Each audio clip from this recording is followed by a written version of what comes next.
is Mary Franklin. Welcome to Comic-Con, and you're listening to the RPF.com.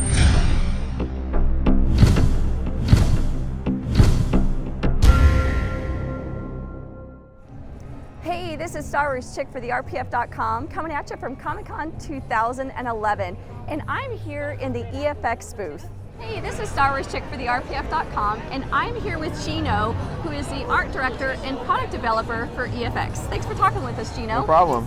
So tell us a little bit about your background and how did you come into this position with EFX? Okay. Well, my background was as a product designer, and I went to college for that and decided I didn't really like that very much. So I went into advertising. Okay. And so at the end of the day, I have these two separate skill sets. One that's product design, which I use in the hobby, okay, and then the one that's my day job as like a graphic designer in advertising. So I've been collecting props and building props since 1993, and wow, yeah, I know. That's a long time. And I guess I just been doing it for such a long time that people are familiar with my work, and then at some point I got a call from Brian asking me if I could help him with the Darth Vader helmet, and the rest took off from there, I guess. Very cool. So tell me a little bit about the Vader helmets that you've got here now. The EFX has released two different Vader helmets, the Limited and the Legend line. And tell me a little bit about the differences between these two different lines, and how do these differ from some of the other Vader helmets that other companies have produced in the past? Sure. Well, in the past, the market, we didn't think that the market would really support a very accurate prop as a collectible. Okay. So everything that was done in a very idealized way. It's made a little bit more pretty, a little bit more clean, right, to appeal to a greater audience. Sure. So with the Legend line, it's kind of like our first step into the world of a true, actual prop replica with all the warts and dings and things that make it look make crappy. Star Wars, right? Exactly. And actually, when we decided to do the Legend line, we didn't know how it was going to be received. Yeah. We thought it would just bomb, so we were only going to do a very small amount of the really accurate helmets. And thankfully, Brian upped it and made a lot of other people happy. But even then, I think we probably undersold that helmet. I would agree. I mean, it sold out in what, like less than 4 minutes. Yeah, that's crazy. I know. So really well received. So Gino, for the people at home, tell us a little bit about the differences between the Legend helmet and the Limited helmet. Okay. This is the edition of 1000. This is the Limited. And it is definitely more idealized than the accurate. And what makes it more idealized is the paint finish on it is spray painted, as opposed to on the Legend, it's brush painted like the original helmet was. Gotcha. And then also on the Limited edition, a little bit more of the dings and dents were filled in to make it a little bit more, less wordy. Okay. And on this one, most of them were left intact. Great. And that's pretty much it. I mean, they're very similar, only very small amount of people would even probably notice all the little dings and warts. The biggest difference between them is definitely the paint job, I'd say. Now, you did the paint job for these helmets, is that correct? That's right. So what do you think it was about you that prompted EFX to involve you in this project? Oh man, that's a tough question. I don't know. People know me and my collection from the different forums that I post on, and honestly, I guess, I don't know, maybe I have a reputation for knowing a little bit about Darth Vader or some of the other Just a little bit, maybe a little. So, I got the call and I was really happy to help, And at the time, it kind of grew out as just kind of, let's help with this project sort of thing. It's kind of grew into something more where I kind of pretty much manage all the helmet line. So now, this was the first of the Legend series. What other helmets are we going to be seeing? And I know actually we have one to show you guys today. That's the latest release of the Legend series from EFX. But that's going to be our Stormtrooper helmet. Yes. Are there some other helmets in the works for that line as well? Yes, they are, and I would like to tell you about all of them, but we can't. Okay. We can talk about the Stormtrooper, though. All right, here we've got the latest addition to the EFX Legend line, their Hero Stormtrooper helmet.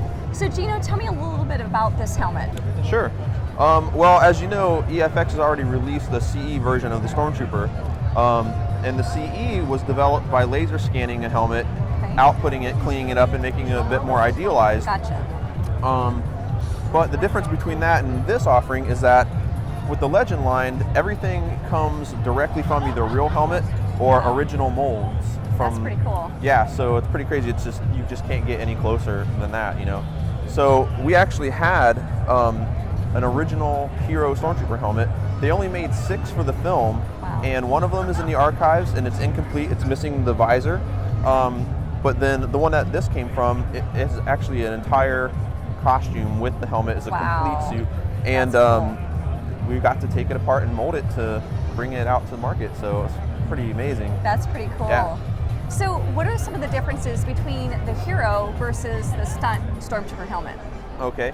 Well, first I'd like to say there's really no such thing as a stunt Stormtrooper helmet. Okay. That's just a term that got thrown around and it's kind of stuck. Okay. Really, they're background helmets. Okay. They were not meant to be used close up on screen. They made a ton of them. They made them in plastic that paint didn't stick to, and they just made them quick in a lot of them. But for all the close-up scenes, including Mark Hamill scenes and Harrison Ford scenes, they had this style of helmet. On the background helmets, they're painted and very texturized and have bumps and all kinds of stuff like that. They weren't meant to be used on screen. From a distance, they look great. But these were meant to be used on screen. And they're not painted. They're made out of ABS, a gloss ABS. And some of the other physical features that differ are, you see there are 3 holes on each side of the mouth. Okay. Versus a background helmet would have like 5 on each side. Right. And then on the ears are slightly different than on the background, and they have 3 raised bumps as opposed to 4. Okay. And in addition to that, just the width of the helmet is a bit wider. Okay. And they have bubble lenses. And it looks to me like they're green. I think they're green. Yeah. The original helmet had green bubble lenses. I know it was a controversial topic for a while. Yeah. For some, but some of us always knew that they were green, and they were. So. All right, very cool. So Gino, what were some of the challenges for EFX in bringing this helmet to market? Well, I would say the biggest challenge was molding the helmet and taking it apart to make molds, because the item is priceless, and you know, it's pretty scary. It's almost like defusing a bomb. You don't want to hurt something that's priceless, and there's only you know two known pieces in the world that exist. One of them's in the archives, and then the one that we use. But this was the only one that's fully complete, so there's a lot of pressure not to hurt anything. Definitely. So Lucas Archives don't even have a complete helmet like this. They have one, but it's incomplete. The only complete known Hero helmet is in a private collection. He was nice enough to let us use it for. That's incredible. Yeah, it's pretty amazing. Very cool. So you've actually gotten to do what probably most of us Star Wars fans dream of getting to do, is hold some of the most amazing pieces and the most iconic pieces from Star Wars. What was that like for you? It was ridiculous. I mean, a while ago, we went out to the archives to research for some other pieces that are in development now, and I got to play with everything. It was pretty awesome. Okay, I'm very jealous. Yeah. I'm very, very jealous. That's super cool. I wish I had a helmet cam on the whole time. I'd just upload it to the RPF. But no, I'd probably get in trouble for that. But no, it was great because you know you get to see the items that you've always seen in pictures and on displays and exhibits, and to see them in person and get to actually do what we've always dreamed, to mold them or measure them or do whatever. We got to do it, and for this helmet, even though this didn't come from the archives, but all the other ones that we have planned, I mean, people are just going to be blown away because it's kind of something that's kind of groundbreaking. We've never really done that before. Definitely. And no one's ever done it before, really. It's really cool. So let me ask you, what one prop would you love to see come to life, but you don't think ever will?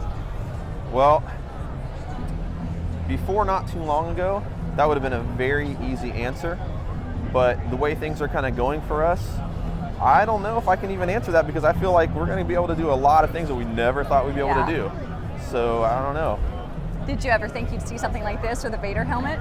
Well, definitely not this because there's only one known helmet. Yeah. I didn't even believe that one of these still existed. So when we found it, it was pretty crazy. Gino, my very last question. All right. You're a little bit of a controversial character online. I am. What do you think the #1 misconception is about you? Wow. I don't know. I guess I would say because I think when I talk to people either in person or on the phone, I guess they always come away with a different perception of me than how I come across online, apparently. Which I have no idea why. I think I'm a great writer. And I think I represent myself perfectly in the written word, but apparently not. So I don't know, I guess they think that, you know, they say that they don't believe that I'm as arrogant as I come across online. And, you know, I don't mean to come across arrogant, you know. So, this is Star Wars Chick for the RPF.com, and you just saw Gino with EFX. Sometimes people will be like, what's this guy? We got Stormtroopers doing this at us while we're trying to do this. And it's an FX trooper too. Dork. You were doing so great.